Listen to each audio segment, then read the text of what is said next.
Assalamualaikum warahmatullahi wabarakatuh. Perkenalkan, nama saya Epifani Krismita Seroro dengan NIM 172 dari kelas 1E Fakultas Pendidikan Prodi PGSD Universitas Trunojoyo Madura. Pada kesempatan ini saya akan menjelaskan tentang hakikat pendidikan dan ilmu pendidikan guna untuk memenuhi tugas UTS dengan dosen pengampu Bapak Ahmad Sudi Pratikno MPD. Hakikat pendidikan dan ilmu pendidikan. Yang pertama, hakikat pendidikan.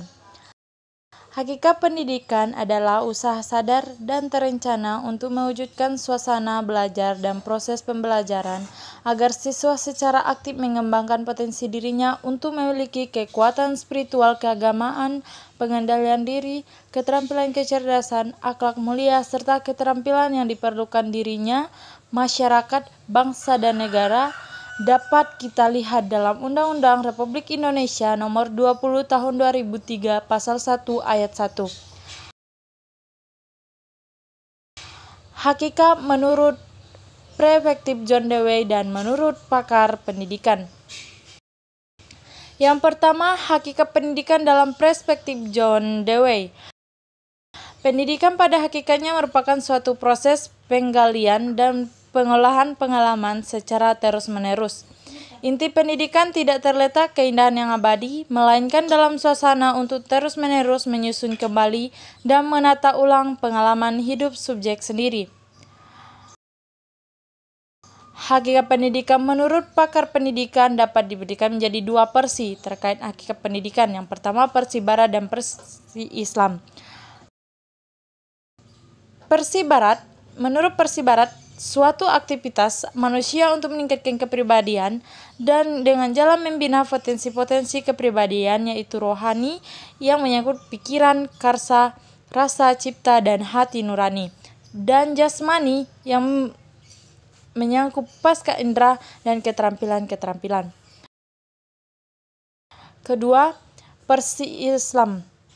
Menurut versi Islam, pendidikan bukan saja transfer pengetahuan dan keterampilan semata, melainkan dapat membentuk integritas kepribadian yang seutuhnya, yakni jasmani spiritual.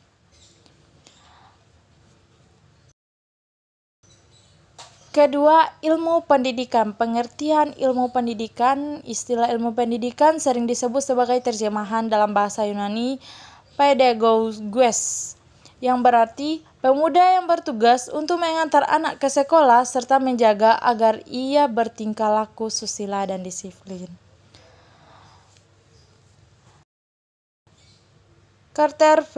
Good, sebagaimana dikutip Fatah Yasin, menjelaskan bahwa ilmu pendidikan adalah suatu bangunan pengetahuan sistematis yang mencakup aspek-aspek kuantitatif dan objektif dari proses belajar dan juga menggunakan instrumen secara seksama dalam mengajukan hipotesa-hipotesa pendidikan untuk diuji berdasarkan pengalaman yang seringkali dalam bentuk instrumen.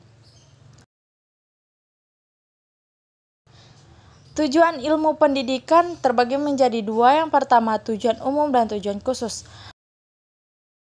Tujuan umum. Rumusan tujuan umum pendidikan merupakan rumusan tujuan pendidikan yang bersifat luas dan mencakup seluruh hakikat kemanusiaan secara universal. Sedangkan tujuan khusus pendidikan merupakan penjabaran yang bersifat detail dari rumusan tujuan umum pendidikan. Tujuan pendidikan dilihat dari hierarki tujuan pendidikan nasional di Indonesia yang terbagi menjadi 4. Yang pertama, tujuan nasional. Kedua, tujuan institusional. Ketiga, tujuan kurikuler. Dan tujuan instruksional. Ruang lingkup pendidikan dapat kita lihat dalam pembuatan pendidik itu sendiri.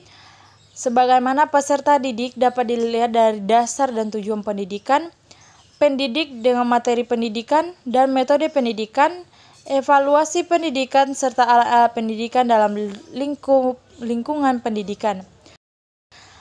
Peranan dan kedudukan ilmu pendidikan dalam penyelenggaraan pendidikan. Ilmu pendidikan mempunyai peranan sebagai perantara dalam membentuk masyarakat yang mempunyai landasan individual, sosial, dan unsur dalam penyelenggaraan pendidikan. Ilmu pendidikan sebagai suatu ilmu harus dapat bersifat yang pertama empiris karena objeknya dijumpai dalam dunia pengalaman. Kedua, rohani. Karena situasi pendidikan berdasar atas tujuan manusia tidak membiarkan peserta didik kepada keadaan alamnya. Ketiga, normatif. Karena berdasar atas pemilihan antara yang baik dan yang buruk. Sedangkan yang terakhir, histories. Karena memberikan uraian teoritis tentang sistem-sistem pendidikan sepanjang zaman dengan mengingat latar belakang kebudayaan dan filsafat yang berpengaruh pada zaman.